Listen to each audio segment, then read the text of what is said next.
Hey everybody, welcome back to the Derick podcast. We've got a pretty important guest to Southern Utah today. We're pretty excited to have him here. We've got Macrae Heppler with us. How's it going, man? Going good. Good. I don't know about my importance level, but that's how you know you're important and you're humble. I like it. So how's everything going? What's going on? Good. Just it's busy. Southern Utah is on fire. Yeah. And just trying to keep up. Sure. Why don't you introduce yourself just a little bit? I mean, I know a little bit about you, but maybe a little background, then we'll dive in. Yeah, so my name is Macrae Heppler. I own the local Eagle Gate title branch with my mom, actually. We started it 6 years ago last week, August 10th of 2015, which was a really good time to get into real estate. And that's really where my passion for real estate started, around that same time. So I'm from here, born and raised. I grew up on the Black Hill. I went to Dixie Middle School, Dixie High, went on a mission, came home, and I started selling for Vivint door to door.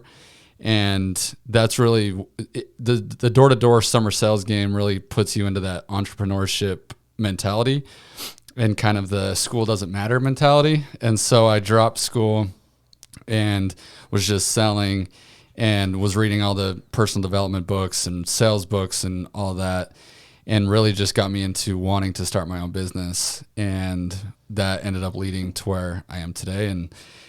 And so, yeah, that's kind of a brief history. I love sports, love hanging with my wife. I've got a wife and 2 dogs, 2 big golden doodles. I mean, you guys are pretty active. I mean, I know I've passed you a few times. Oh, we passed you when you're going up biking. Yeah. Mountain biking. Yeah, we were going up to Duck Creek. That's love awesome. Duck Creek. Yeah, so do we. Yeah, I love to mountain bike. I grew up, I'm a sports diehard, football and basketball mainly. Grew up playing baseball too.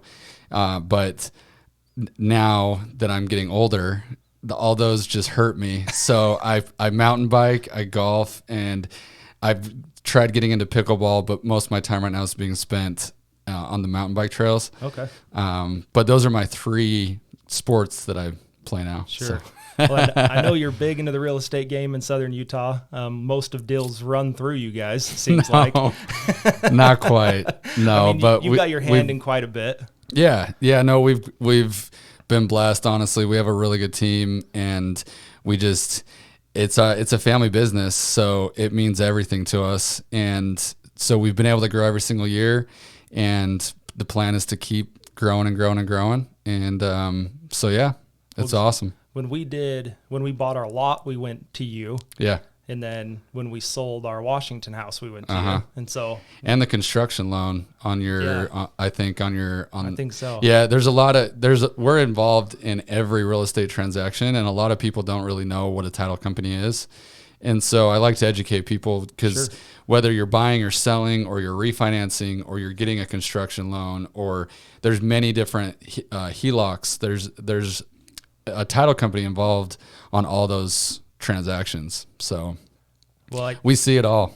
I know you know quite a bit about investing. Yeah.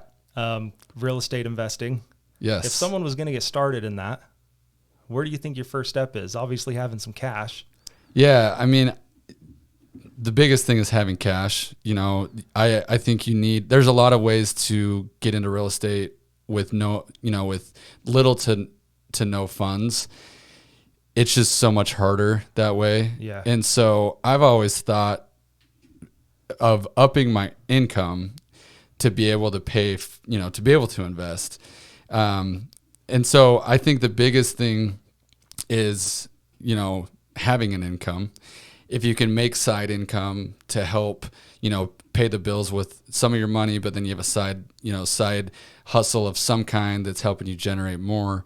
Or if you just have a really good high paying job, just focus on paying yourself first. Yeah. I actually run my whole business off of the profit first model. I don't know if you've heard of that book. That book's changed my life. It categorizes everything so perfectly, but it says that most business owners, a lot of small business owners struggle because they just never see that profit.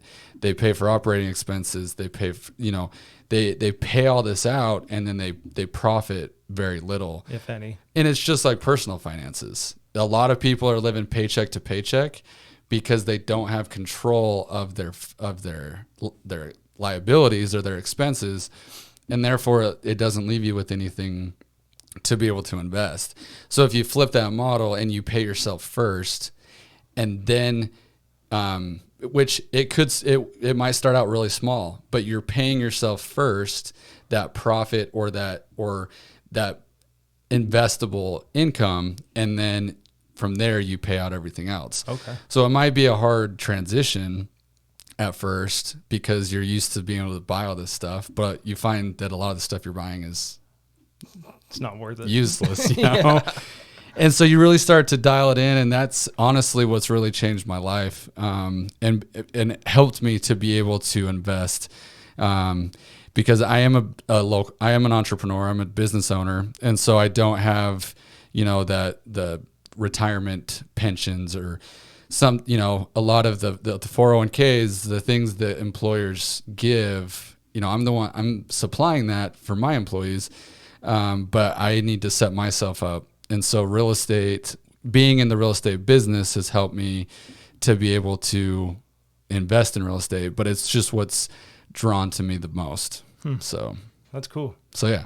So do you have do you personally have rental properties? Or I do. Yeah. Okay. Yeah. So I guess I did answer your question, but so starting with just being able to have money to invest, there's ways that you can get into real estate investing without having to go buy a rental property, because a lot of times the rental property is going to cost a lot of money, 20% down typically. Yep.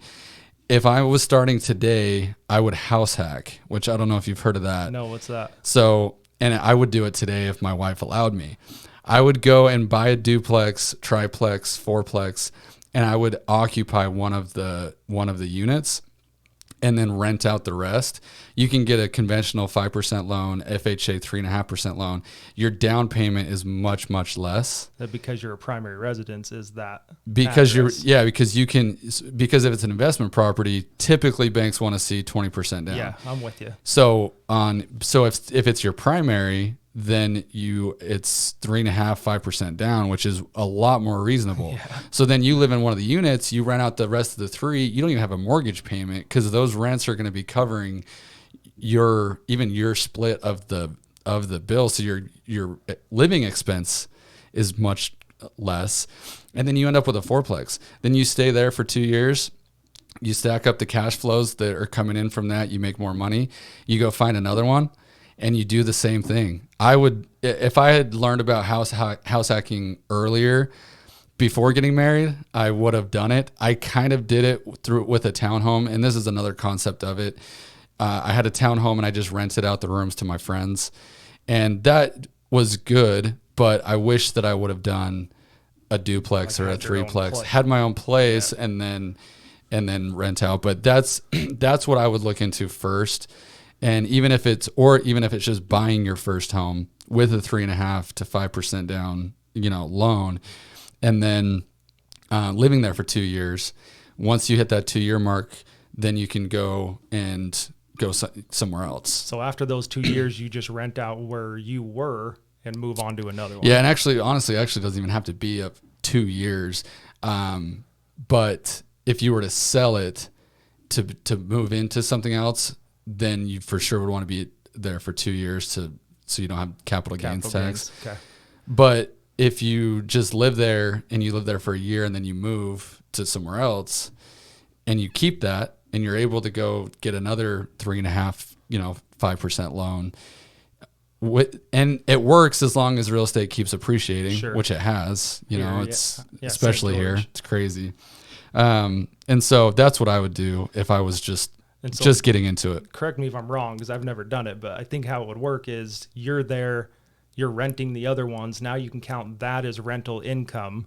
So if you went on to the second fourplex, you would have the income from the first fourplex to afford the second one. Yeah, because it's when you go to qualify for and this is one thing I don't think many people understand, because when you go to qualify for that next house, people sometimes think, oh, well, I have all this debt. Yep. I can't afford to go get another house.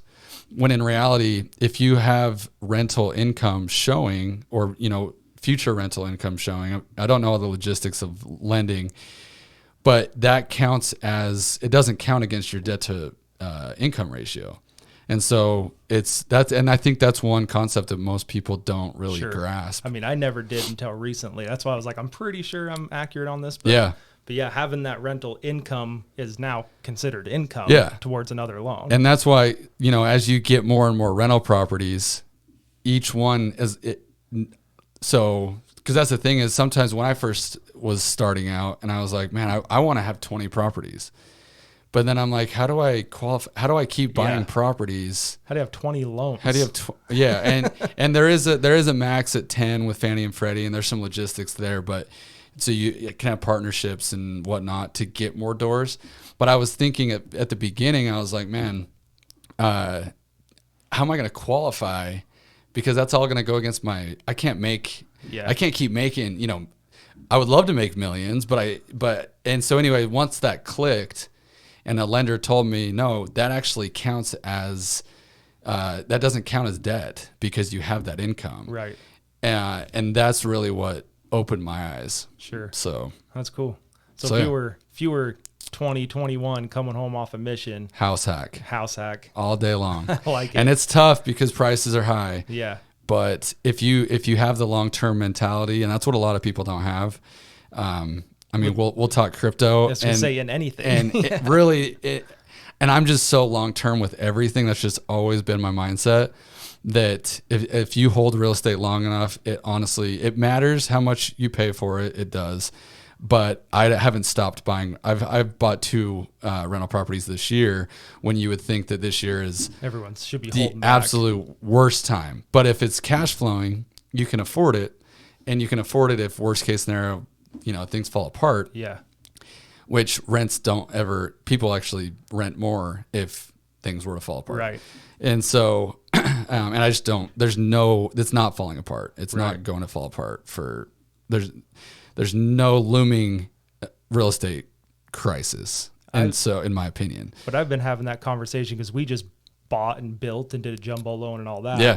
What I was telling people is, they're like, are you sure you want to do it right now? And I'm like, for 3% interest? Yeah. And I'm like, that's free money. Right. Like, you're getting free money. Yeah. And so where you've bought a couple this year with the interest so low. The interest is so low. It's crazy. Yeah. And a lot of people, because I can't afford to buy a property cash, but even if I could, I wouldn't. Yeah, why because would you? of the power of leverage. Yeah. And so when you can get money at, because I have a few that are at 3.125% as an investment loan. These weren't ones that I first had as a primary and then rented them out. I was able to refinance 3 of them into a 3.125 interest rate, and it's like it's almost free money. Yeah. And so that's lower than auto loans. And so you see a lot of people doing that. Even a lot of buyers that I see coming into St. George, they're like, I could pay cash, but why would I pay? I'm going to keep my cash. And because that rate is so low that I've seen some strategies with cash buyers, and some of them will pay cash, or with potential cash buyers, some will pay cash and then they'll refinance after just to get the deal. Cause you have to, for a while there, it was like, if you didn't have cash and you weren't 50,000 over asking price, good luck. Don't even think about it. Yeah. But it's gotten a little bit better, a little bit. Yeah. But yeah. Well, let's dive into some crypto. We were talking some crypto before, and I had no idea you were into crypto. I'm kind of a closet crypto guy. So I've been a closet one. Yeah, I just started this year, but I'm becoming more and more vocal about it because I'm learning more about it, and I think it's so cool. I think it's just something that once you start to learn about it, you're like, oh yeah, this makes sense. Yeah. And so I had no idea that you have your own mining rigs, which I think is so cool. So how I got into it because the Bitcoin was going nuts. This was earlier this year. Yeah. Bitcoin's going crazy. I had known a couple people that had gotten it in 2018, 17, 16, and they're banking $1 million on crypto right now, on Bitcoin. Yeah. And so I started looking into it because I was questioning it. I was like, okay, what is it? And is it worth anything if you can't buy anything with it? And so that's where I started looking into it. Like, can you buy stuff? And then I saw you could buy like Teslas with it. There's a lot of billionaires in the world that are starting to get more interested in corporations. Yeah. I heard that Mark Cuban was saying you could buy stuff at the Dallas Mavericks stadium or whatever. You could buy stuff there with it. So I really started diving in, and I'm like, okay, so this is actually worth something because you can purchase something with it. And I have this bad habit of getting in 2 feet first with everything.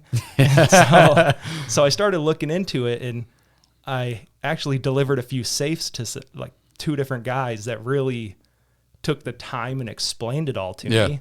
And the first guy was in mining, and he had a partnership where they were out of Nevada and California, and they would jump in and do mining, well, kind of what you're doing. So I'll have you explain that in a second. But so he was kind of explaining it all to me, and he's like, if you're really going to do it, just mine Ethereum. If you're going to jump into it, mine Ethereum. The reasoning behind that is Ethereum is basically the fee that you would pay to transfer any other coin other than Bitcoin, I believe. I don't know. I was told that. I don't know if you pay gas fees with Ethereum through Bitcoin. Anyway, not sure either. Yeah. Anyway, so he was telling me all this, so I started diving into it. Like, I'm up at night, like not sleeping, like reading about all of it. And I was like, okay, so how, like, what is mining, and how do you even build a rig?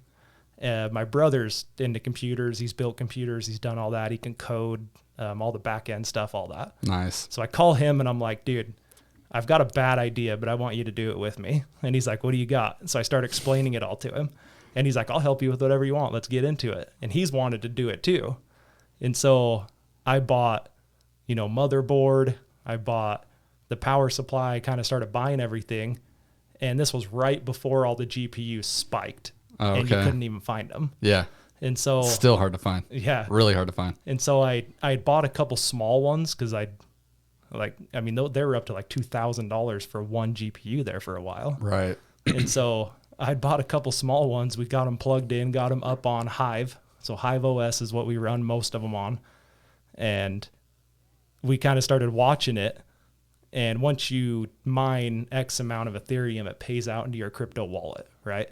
Yeah. And so we kind of just plugged a couple small ones in and let it roll until it paid us out.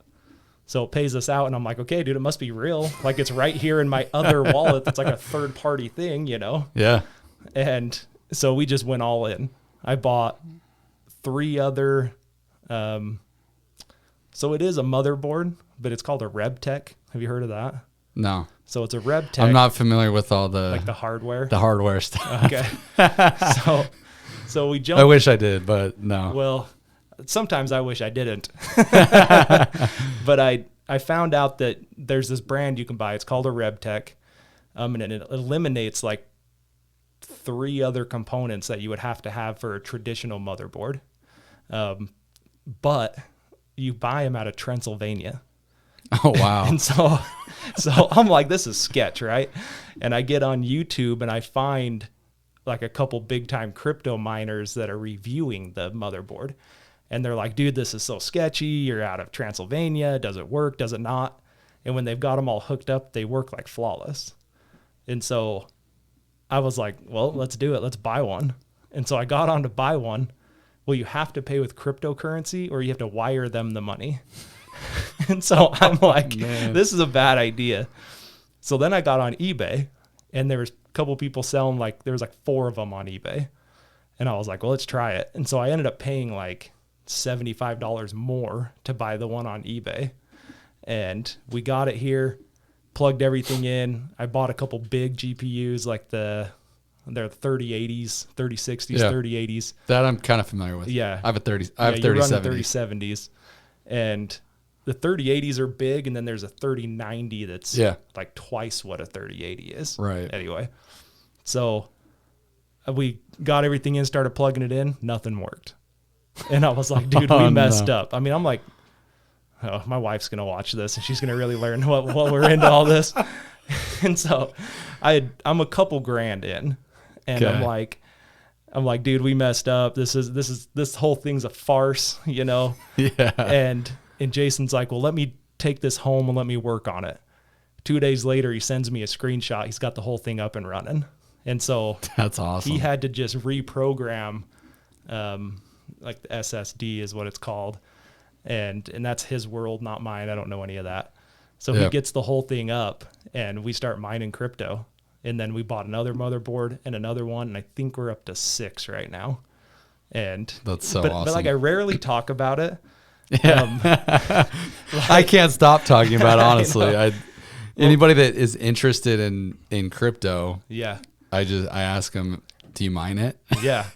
Because the more that I talk about it, the more that I learn. Because the more that I have to explain it. Yeah. Because it is hard to explain. Sure. All of crypto is hard to explain, and so the more that it like records in my brain that I'm repeating it, the more that I'm like, oh yeah, that makes sense, and the more better I can explain. Yeah. What it is. Well, I mean, for a month or two there, people will be like, so how are you actually mining it? And I'm like, I don't know. I'm like, all I know is it's plugged into the internet and And if I'm being honest, I still don't all the way get it because I'm not the computer part of it.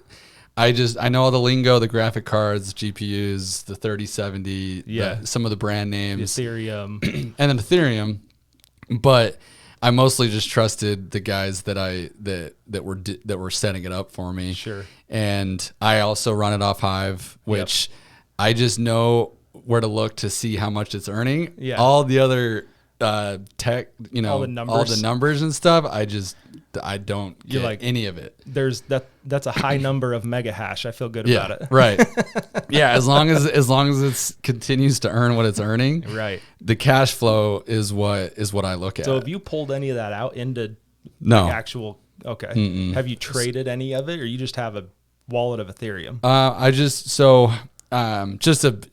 A quick history on my time in crypto, which none of this should be taken as advice, Yeah.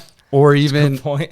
complete knowledge, because I'm still learning. Sure. So some of what I say might not be completely true, even though I think it is. So bear with me. If someone's out there that knows it, comment and correct us. Yes, please do, because this is just how I've been understanding it. But I get into crypto. So like I said, my whole existence of investing has been for the long term. Yeah. And it's been safe. And so with real estate, because you can get risky in real estate, but rental properties are not risky in real estate. That's the most boring, safe way to invest in real estate, but it's also what makes you the most wealthy in the end. Sure. And so I've always taken that approach with real estate. And then my time in the stock market has always been safe index funds. So like Vanguard index funds that are the least volatile, least like risky that you can get. And so my whole existence of investing has been that. And so this year I had a buddy that I actually used to sell with Vivint, and one of my really best friends, and he's like, dude, you got to get into it. And so I just started learning about it. I started learning mostly about Ethereum at the time, but I started really just looking at different coins and like why.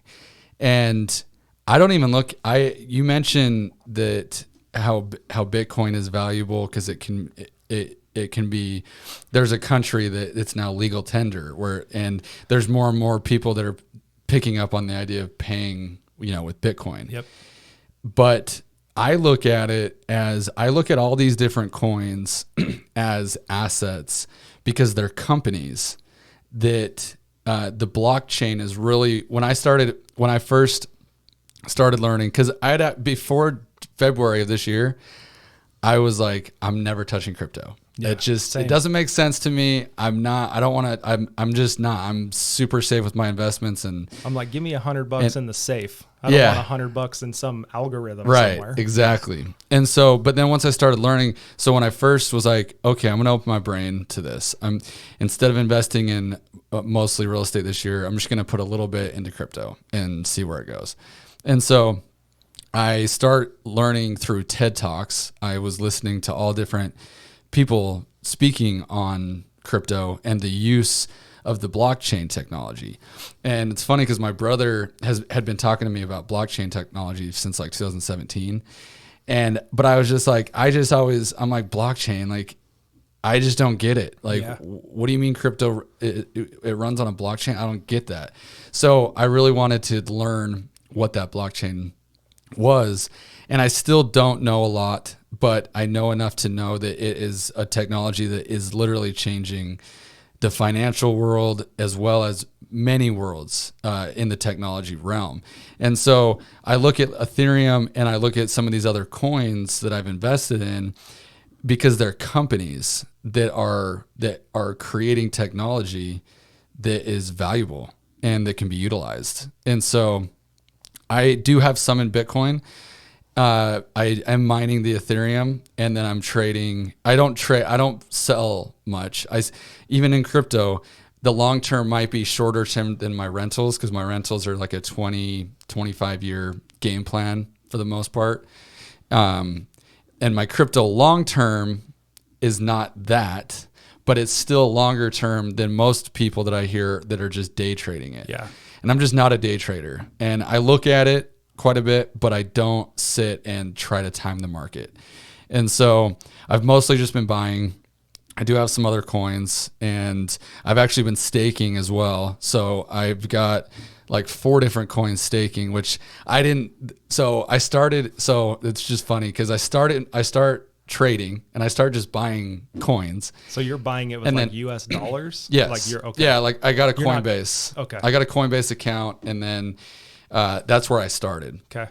And then I start just buying it, and then I learn about mining, and I'm like, oh, that's interesting.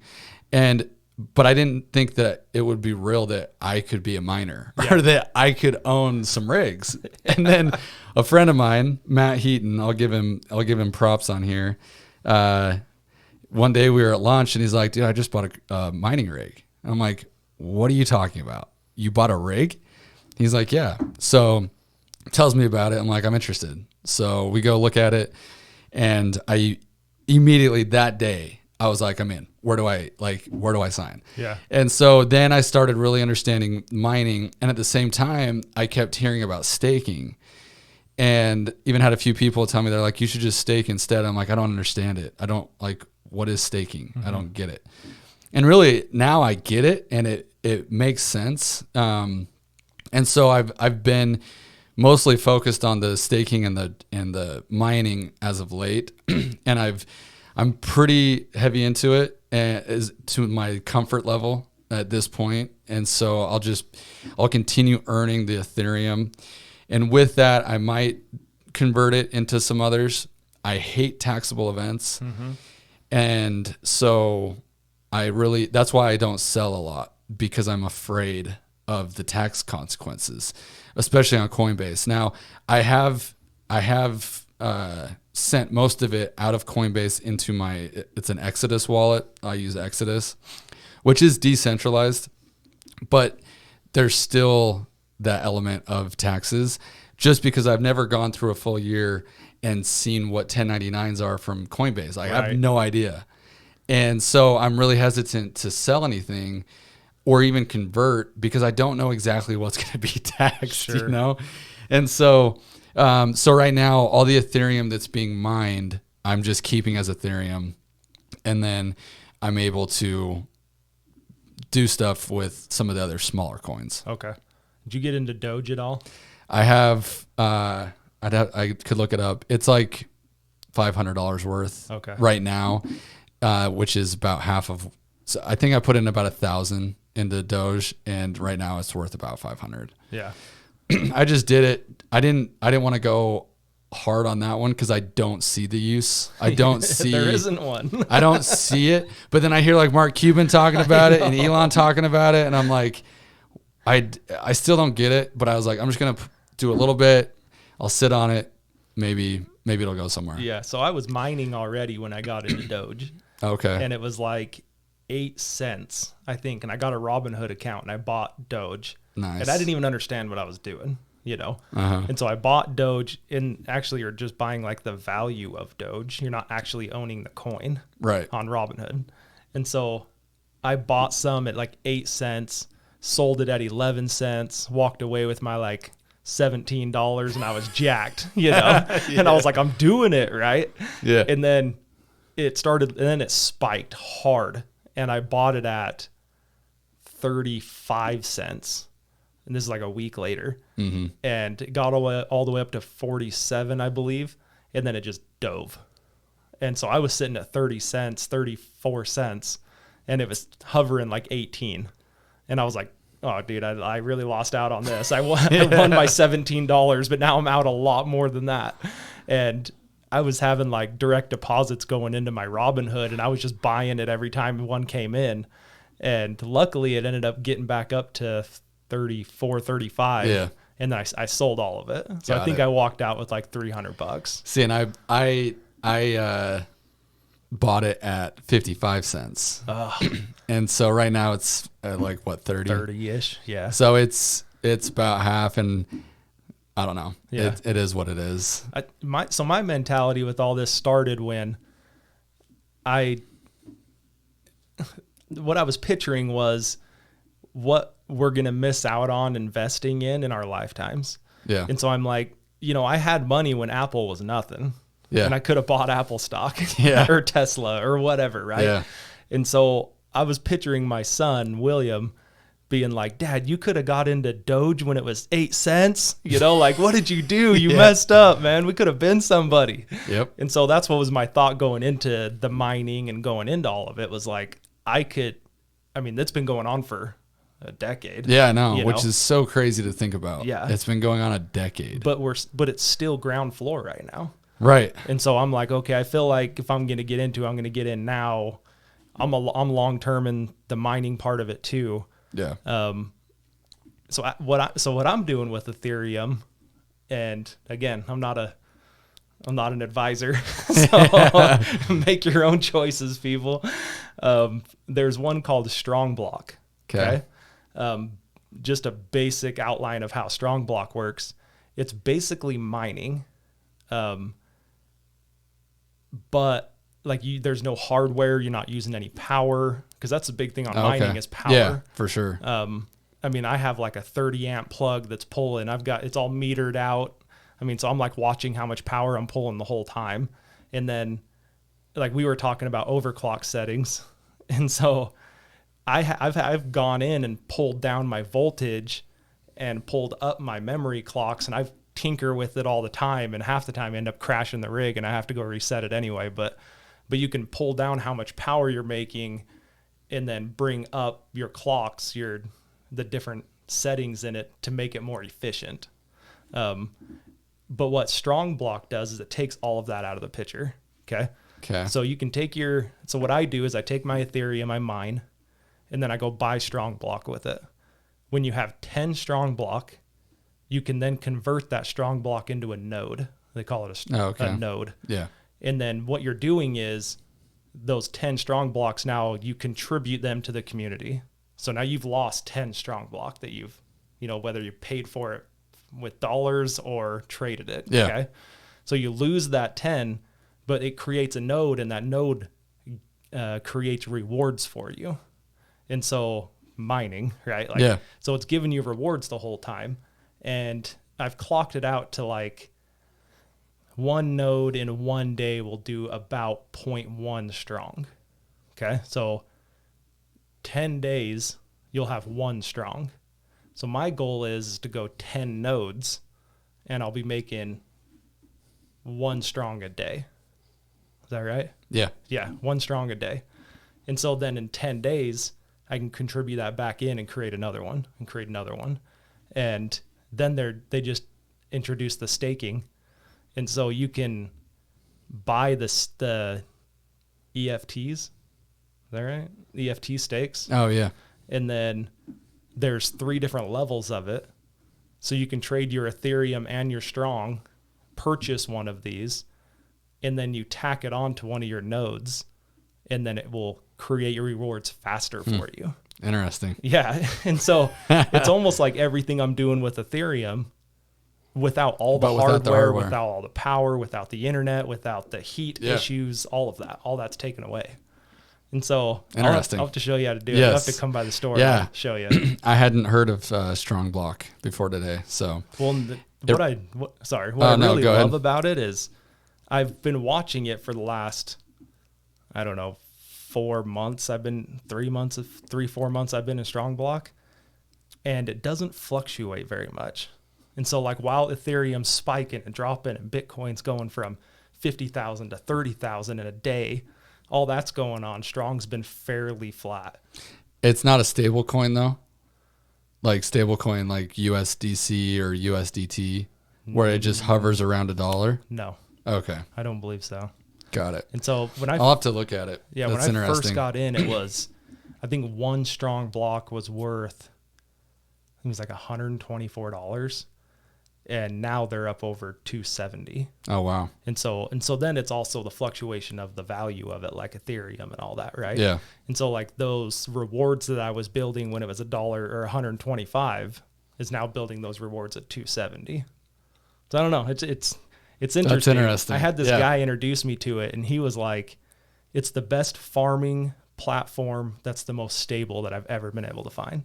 And this guy that was telling me about it, that's all he does. He trades crypto, and he lived in my dream cabin. So I'm kind of taking his word for it. That's super cool. Yeah. The more that I learn about all the different ways that you can really make money or make more by farming, all the different ways to do it, it's so intriguing. I actually just started learning about BlockFi. Have you heard of BlockFi? I have not.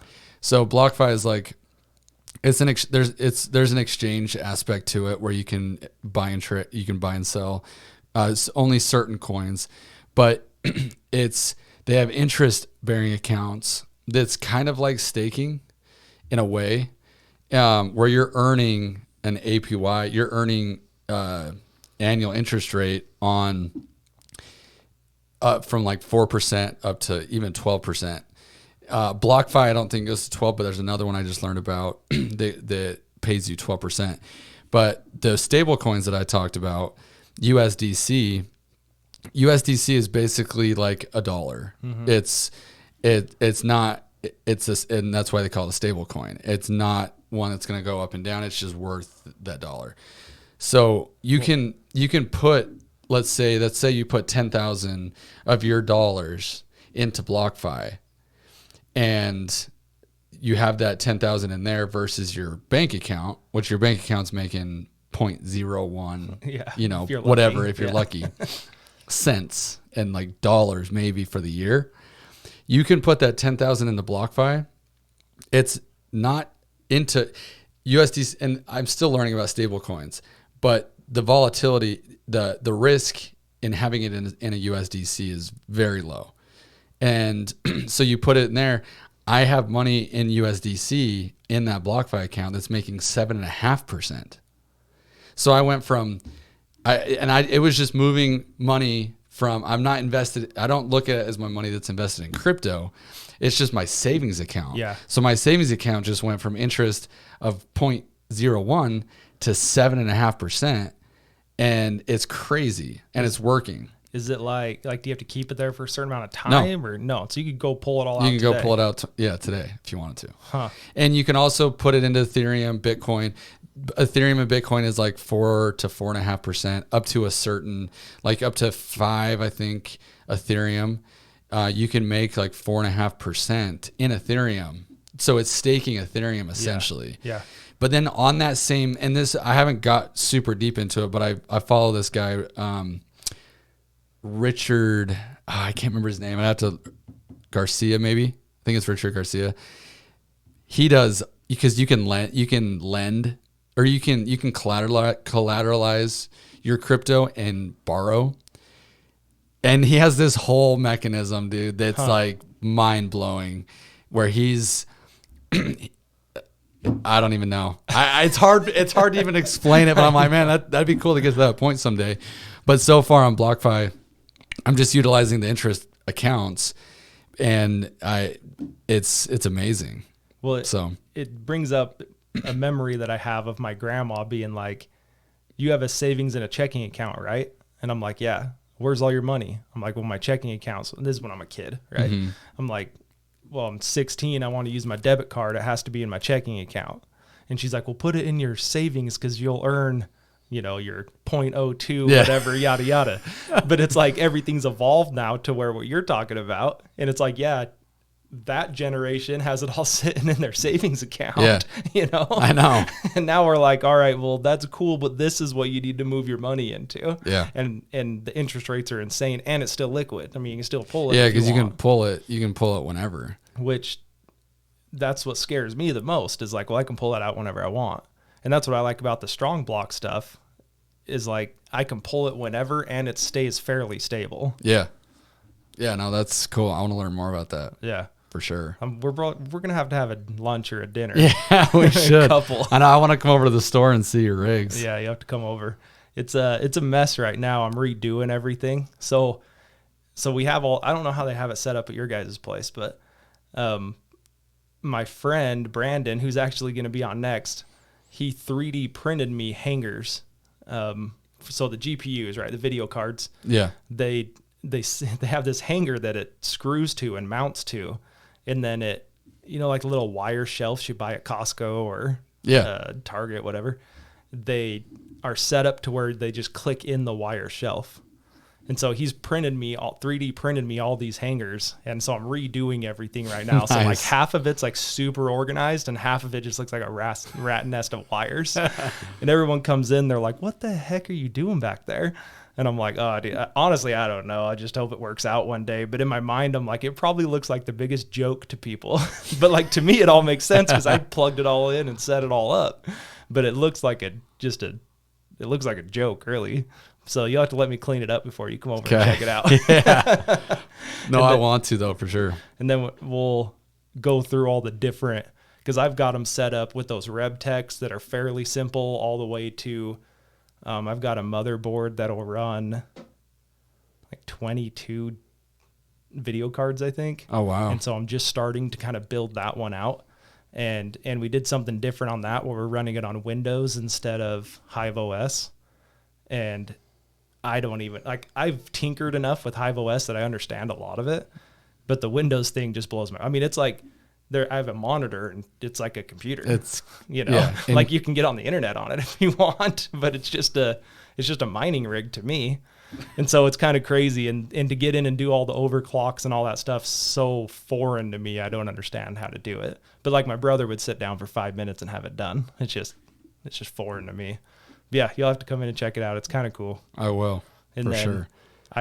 So be careful. If you're going to get into mining, be careful about power. That's the biggest thing I would say, heat and power. Maybe I shouldn't say this for insurance reasons, but so I had all mine set up in the back of my store when I was just starting to build them. And I was on my third rig, and I'm like, I have all my power tools to do holsters in the back of my store. So there were times I was building holsters and I would click a breaker and like mining rigs go down, power tools go down. And so I was running like extension cords from my showroom to my back because they were on a different breaker than my power tools were. And then I had one running out of like the other wall where my bathroom is, extension cords running all over the place to the mining rig. And one night I was getting ready to go home and I just checked my mining rigs before I was leaving. Again, I tinker with mine all the time. So they're up and down and up and down. So I'm always checking them to make sure I haven't crashed any of them. Yeah. And so I just checked it and I turned the lights off. I was getting ready to leave. It was probably like 8:00 one night. And the fans are loud. So I can hear all the fans going and everything just shuts down. Boom, just goes down. And I'm like, what the heck? And so I walk back there and my extension cord still had power on it because it's like one that the end lights up if there's power. And I'm like, well, that's weird. And so I went over and grabbed it out of the wall and I grabbed like the insulation, like part of it, not the plug. Yeah. And it was like hot. And I it almost burned me. Like I dropped it and it felt like Play-Doh. Like it was like mushy. Oh man. And I was like, oh crap. Dude, and so then I walk over to my shelf where my rigs are all at. And one of the power cords off of like the PSU, the power supply, one of the cords had crossed it, like it was just sitting on another cord, and it had melted it. And so like the wires inside the cord were like touching each other and just melted everything. Holy cow. So I unplugged everything, shut it all down, pulled all the power cords off. And then the next day I went in and kind of redid it all to where it was a little more safe. But it got out of hand because we were like, we're going to test one, then we're going to test two. And instead of, taking in the fact of all the power we're pulling, we just kept on adding stuff, not thinking about the power. And then, about melted the whole place down. I should have kept the cord. I threw it away. I should have kept it. That part I haven't had to deal with. Well, that's so. Luckily. When we were talking, I was like, yeah, dude, it's so much maintenance. And you're like, oh, dude, I have a different setup than you. Yeah. Yeah. Yeah. Mine is in a place that gets taken care of for me. Yeah. And I pay for that, but it's worth, in my opinion. Well, you just don't think about it. Yeah.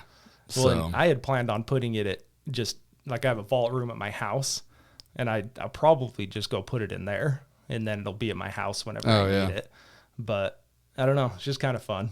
If anyone wants to come check it out, dude, hit up Macrae or me, and we'll go through it all. I know. Honestly, everybody that I've showed is like, where do I sign up? Yeah, how do I get into this? This is so cool because really one aspect of investing is cash flow, and especially when you're talking real estate. So for me, this is like digital real estate. Yep. Because what happened was I had this money set aside that I was going to go buy a property with, and it was 1031 money. And so me and some friends bought a lot downtown 2 years ago, and we sold it, and I was going to use my proceeds to go buy an investment property. Okay. But the timing of it, so with the 1031, if you're not familiar with it, it's a tax deferred not program. I guess it's a program. Tax deferred method where you sell an investment property, and as long as you follow the 1031 rules, and you buy another one, you don't have to pay that capital gains tax. Right. And so and there's time frames with that. So you have 45 days to designate from the time you close on the sell.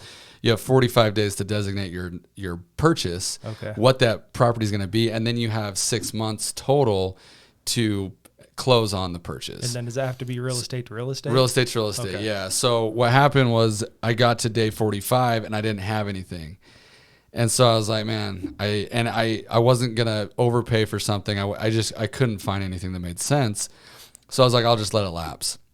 So I let it lapse. I pull my money out of the exchange. And so I have this money that I was planning to invest because I just made it off the lot that I just sold. And so rather than doing another property, like 3 days later, I heard about mining. So I had this money just ready to go. And I'm like, where do I sign up? Yeah. I'm in, because I look at it. If I were to buy, and I'm still all for real estate, and I'm like probably 80%, maybe even more of all my investing is real estate. But I looked at it because I was like, I could go buy a property, and after the mortgage, and there's the mortgage, there's your property management expenses and everything.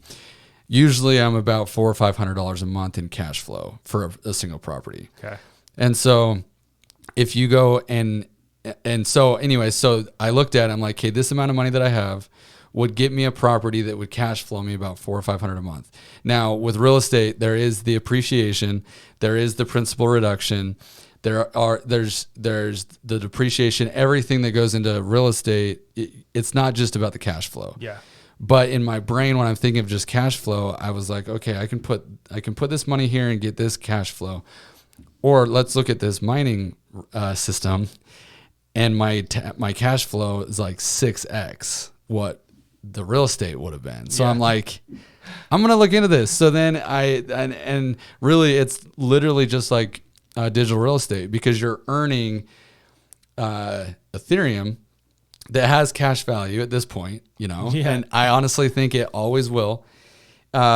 But then I have my expenses that pay for it, and that cash flow is literally 6x what it would have been, just straight across. Yeah. Now, real estate has, like I said, my rigs aren't going to appreciate, and and so there's aspects. There's not a principal reduction that someone's not paying for my mortgage, and so it's different. But I'm like, I got to get into this, and so it goes right in line with my thinking as a real estate investor.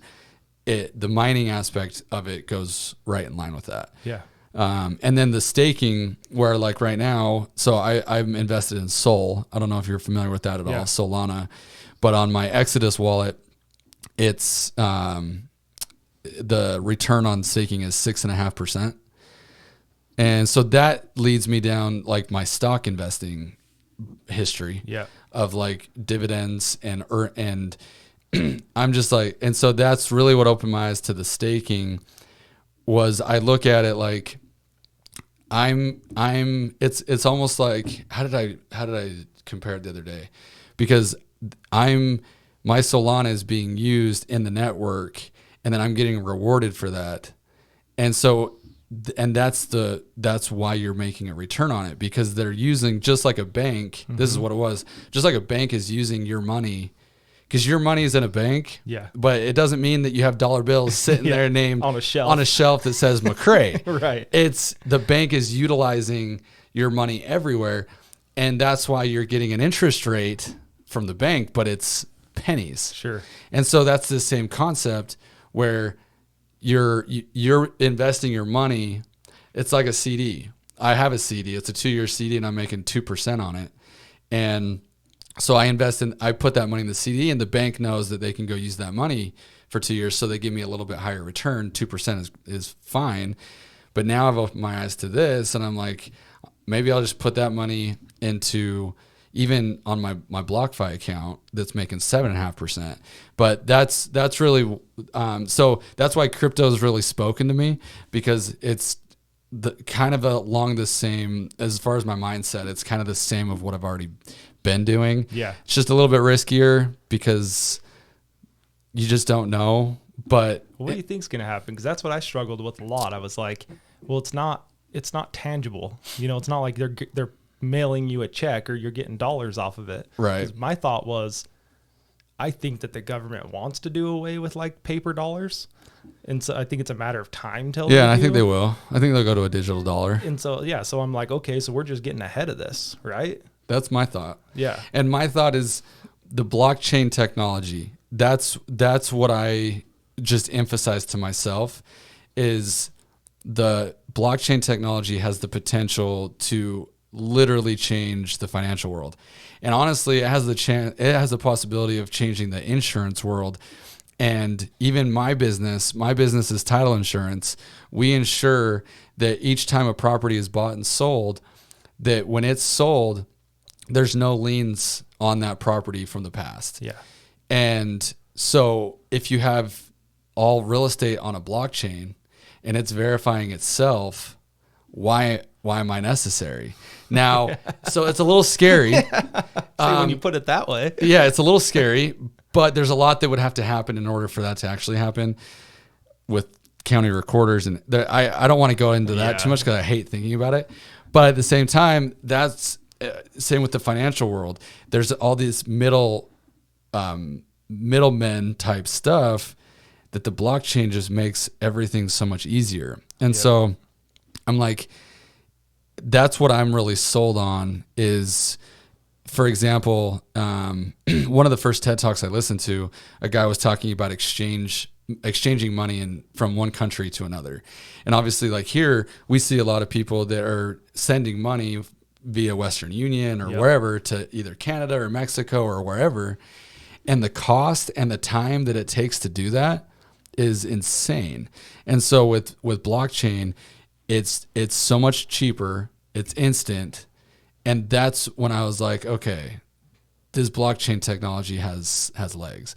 And now you start to see companies being formed. Like I said earlier, you have this it's Scale, the SKL coin, and I'm pretty heavy into that one. I like that one a lot.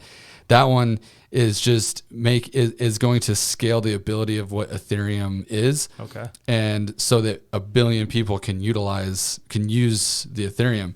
And then you have other companies that are creating streaming platforms. So one is called Audius, and I have some of that, and the other just last week. So Audius is a music streaming platform. I don't know if you're familiar with it at all. I've seen it on my crypto.com app. Okay. So Audius just signed a deal with TikTok last week. Oh, okay. So all the content that TikTokers, I don't understand TikTok. Yeah. I don't have it, and I don't have kids I got like 2 that days have ago, but I still don't Really? get it. But like the creators of TikToks, they have their music, and like there's certain music that becomes a TikTok song. Sure. I don't get it all. But rather than inking a deal with Apple Music or Spotify, they inked a deal with Audius. And Audius, so the Audius it gives more power to the creator. So Apple Music, Spotify, a lot of the power is with Spotify or with Apple Music, and the artists just have to kind of, they don't have the power. So with Audius, it gives more power to the creator. So anyway, so they inked that deal last week, and it goes public, and that coin tripled overnight. So the reason I saw it is because on my homepage, there's like a most gained or whatever. I can't remember what it's called. Oh, but the yeah. ones that have gone up the highest. Yeah. And I saw that one, and I clicked on it, and it started talking about it was music, this and Yeah. that. And that's funny that you said that. Yeah, and so it's and it's just crazy. TikTok inked. They made a deal with Audius. It's a crypto. It's a cryptocurrency. Yeah. But I don't even look at it as a cryptocurrency. I look at it as a company. You look at it as Spotify or Apple. Yes. Yeah. And then they have another one called Theta. I don't know if you've heard of that one, but I don't know that one. it's a movie and TV show streaming platform. And so, and I don't know as much about that one. Audius was at like 1 million users in January. By like May, they were at 5 million. Wow. And I bet after this TikTok announcement, they're gonna quadruple, I would assume, and keep going. But it's stuff like that, companies like that, and then like Solana is kind of an Ethereum competitor in a way, deals with smart contracts, and so I'm really into Solana, and then I'm trying to think of some of the other ones. Sushi Swap, Uniswap. I've seen that, yeah. It's crazy, but I love it. So I went in on crypto.com because it's like instant. So when you put money on there, you get whatever you want. It's instant. Yeah. Mm-hmm. And I bought like, I think 10 or 12 different coins. But the only thing I paid attention to is that it was worth a penny or less. Okay. And it might be a stupid idea. We'll check back in a year and see where we're at. But I went in and just bought a bunch of stuff that's valued at a penny or less. And then I bought like Cardano, which has been going big right now. Yeah, it has. And there was one other one. I had some Cardano. Yeah. Anyway. and like Shiba. Have you heard of the Shiba Inu? I do have some. I have like 16 million Shiba, which is worth about, right now it's worth about $100. Yeah. I put in like 200, I think. Yeah. But yeah. But so that was one of them. But that's like the big one everyone talks about because it's worth like one quadrillionth of a penny or something. I mean, I think it's like 4 or 5 zeros. But I just went in and bought a bunch of them. Well, over the last month, I think everything has been going up, and I'm almost doubled my money on it, almost. And so I'm like, but it seems like what it does is it goes up, and everyone gets all excited, and then it kind of sells off. Yeah. But then it ends up retaining more value every time it stays higher. Right. And then it peaks and comes back down, but then stays higher. At least the ones I'm in. And honestly, if they're under a penny, that's my thought. Then it's like the multiplier on that, if it were to get to even 10 cents, right, is crazy. So that's my thought. I mean, if it's not your kids' lunch money, I'm or not missing the mortgage to do that, then it's like why not? You know, right? And that's why I haven't gotten into those coins, but I have gone into some of the other smaller coins, altcoins that are more risky. Yeah. But it's because if I'm going to be in a risky space, I might as well. I'm going to have some in the safe space, which is BTC and ETH. Yep. But I also want to have it in some of this other stuff that has more potential to 10x, 20x, 30x. Yeah, that's because I'm mining, and I just checked it when we were talking earlier. I think I'm at like $6,000. I think it's paid me out of mining. Nice. So I was like, okay, so that's fairly stable. Yeah. Like Ethereum's not going anywhere. And it's not going anywhere. It's not. And so I'm like, okay, so I've got that Ethereum. That's the solid stuff. Now let's go play in this other stuff that no one knows about, and maybe one spikes. I mean, if I can get one to spike out of the 12 I'm in, then I don't know. I'll start being able to afford the trips that you go on. And whatever, dude. Credit card points, which I have another operation I'll have to tell you about. Well, we can get into that later. Okay. That accumulates credit card points. But the what I was going to say regarding Bitcoin, like with Audius, I bought in at like 80 cents, 70, 80 cents. Right now it's like $3. Dang. And so that's one that I'm just kind of banking, and I'm actually staking that one too. And the stake return on that one is like 26%. It's nice. It's crazy. But that one, my hope, because now that it's becoming more mainstream TikTok, I'm hoping that it gets released on Coinbase. Once it gets released on Coinbase, it's likely going to skyrocket even more. Well, that's what I thought with Doge. I was like, Doge is starting to hit all these other platforms. I'm like, this is going to go nuts. Right, but then again, Doge is just, what is it? Yeah, true. Audius, you learn about it, you're like, oh, it's a music streaming platform, you know? Yeah. So that's my hope. But you never know. I thought the same thing about Scale. This once Scale hit Coinbase, I thought it would triple. It did, but now it's right back down to where I bought it pre-Coinbase, which isn't great, but well, that's long term, it's fine. If I go like on the ones that I have that are under a penny, if I go back a year, I'm like breaking even. So it seems like I might have just bought half of those at the right time when everything went down. When Bitcoin was 30 and Ethereum was 1,800. I think that's when I kind of went in and bought a bunch. Yeah.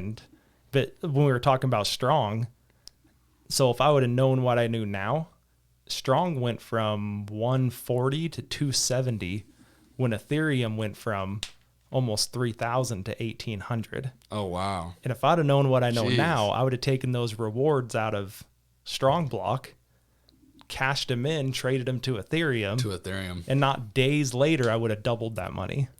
Dang. And so that's like the stuff I'm trying to get into now is like, how do you see all these things where you're into, I think I'm into 15 or 16 different coins, and it's like the day trading stuff, just because my mind's always going. And so I always think about how to do all of it. Yeah. When that happened, I was like, oh man, like I was starting to kind of panic a little bit when Ethereum was just diving. And if I would have been thinking right, I'd have been like, well, I've got all this block that's high right now, and Ethereum's not going anywhere. I know that. I should have traded that down, doubled the money. Then I could have spun it back to block and then done the same thing I'm doing. I would have just had twice as many to make nodes with. I don't know. You live and you learn. Yeah, now I know. Hopefully Ethereum takes a dive again.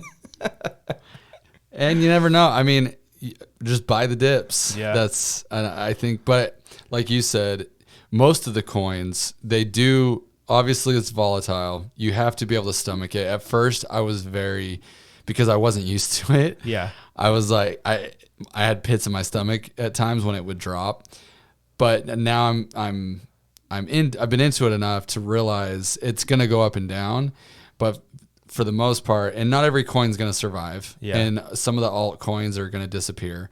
But like with Ethereum, even if it drops, the low gets higher every time, and it's just going to keep going. Yeah. I think Ethereum could be at 10,000 within a couple years. I agree.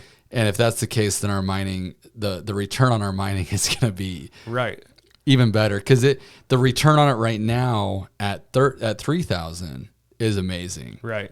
It's like 85% cash on cash return for the rigs which is insane. My cash on cash return with real estate is like 10, maybe it's like 7 to 10. And this is 85%. And so But then if Ethereum doubles and goes to 6,000, then my returns are like even more through the roof, you know? So, and everything that you just sat on and banked on. Right. That's the other thing it's hard to explain to people is the value of it is also going up and down when all of this is going on. Exactly. And so people are like, well, how much are you making? And I'm like, well, like today or over the last like month? It's a hard thing to explain today to it's worth this much, but 3 days ago it was worth this much. And yes, that's one thing that it's kind of hard for people to wrap around their heads. And with the mining too, I've had people be like, why don't you just buy Ethereum? Like instead of mine it, why don't you just buy it? But if you just think about it over like a 5-year period, if you put $5,000 into Ethereum today at 3,000, and let's say it goes to 6,000 in 5 years, your 5,000 turns into 10,000. But if you mine, and let's just say that 5,000 gets you, just for hypothetical,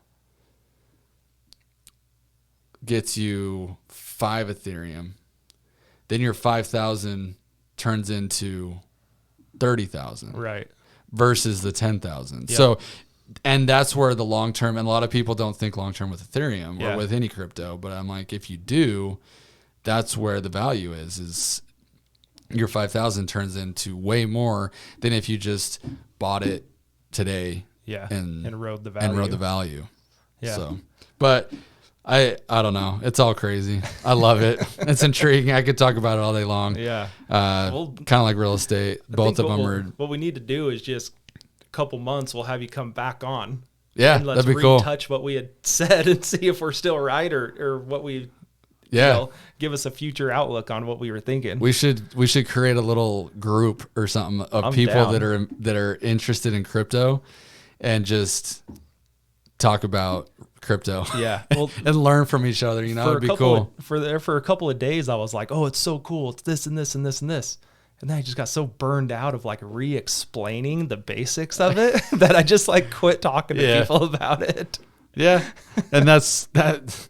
I don't talk to everybody about it, but if crypto gets brought up in there and it's a conversation and someone's like, oh yeah, I've got some, Ethereum or Bitcoin, then I'll bring it up. And especially if I know they're investing, I have a lot of friends that invest, and we have the same mindset with whether it's real estate or crypto or whatever.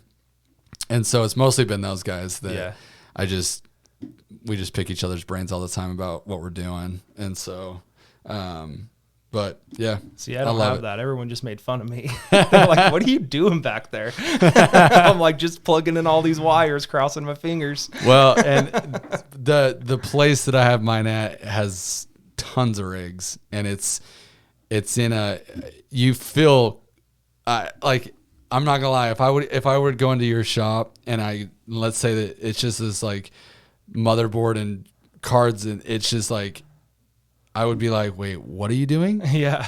A little bit more than like where mine are at. So I get that. I get what you're saying for sure. But what's so cool is when people do understand it, then it's like, oh yeah, that's really cool. I want to get in on it, Yeah. So yeah. Yeah. It's fun. I enjoy it. Well, I think we're good, dude. I think let's wrap it up. We've been about an hour, I think. So cool. Thanks for coming, dude. This is fun. Yeah, it was. Let's definitely circle back. Yeah, we'll get together. And see where we're at in 3 months. Hopefully it's on the up rather than the down. Hopefully we're doing this out of Hawaii. That would be cool. Yeah. Okay, that would be cool. Appreciate you coming on. Thanks for taking the time. Thanks, man. Hey, everyone, thanks for stopping by. Thanks for taking, like I said, I think we're about an hour. So thanks for taking the time to listen. Reach out to Macrae if you guys have any title, if you're buying, selling, whatever you're doing. Even if you have questions, Macrae's answered questions for me. My Washington house I sold by ourselves. I didn't do an agent, and there's a couple things I'm like, hey bro, what do I do with this? And he answered them. He was right there real quick. So I mean, you're mainly in the office almost all the time. I'm all over the place, but thank goodness for my phone. Yeah. I can access anything I need wherever I'm at. And Awesome. so whether I'm in the office or I'm out with, because I do a lot of networking, and so I'm just kind of all over the place. Your crypto But lunch dates. no, mostly real estate networking. But in that we get into crypto. But no, so wherever I'm at, I can answer questions, and also anything real estate related, whether it's a zoning question or it's what are the dimensions of this lot or what is going on here, Well, I think anything. we needed a deed on that Washington house, and I think you pulled it for me. Is that right? I think that's Probably. right. Yeah, I'm pretty sure that Adam reached out and you Yeah. pulled it for me. Anyway, any questions, reach No, yeah, out. always happy to help. We'll tag you in all of this stuff so people Cool. can reach you. And make sure you like, share, post, comment, review. And thanks for stopping by. We'll see you next week. It's pretty easy, dude. It's fun, huh? Yeah, dude.